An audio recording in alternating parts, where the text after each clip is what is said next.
Уважаеми приятели, това е залата за провеждането на PyDalagene семинар. Както виждате, вече всичко е подредено и очакваме екипа на гала. Ето ги петлетата.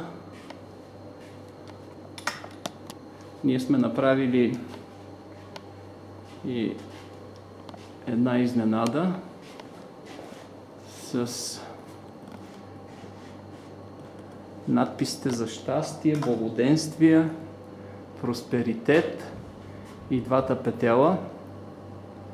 Точно така и на китайския магазин в София. Ето тук още две петлета. Още веднъж искам да ви кажа, че когато дойдете на семинар в събота, ви препоръчвам непременно да си носите домашни чехли, така ще е по-удобно за семинара. Ето днес ще се опитам да публикувам това заснемане и още някои неща, ако мога. До скоро!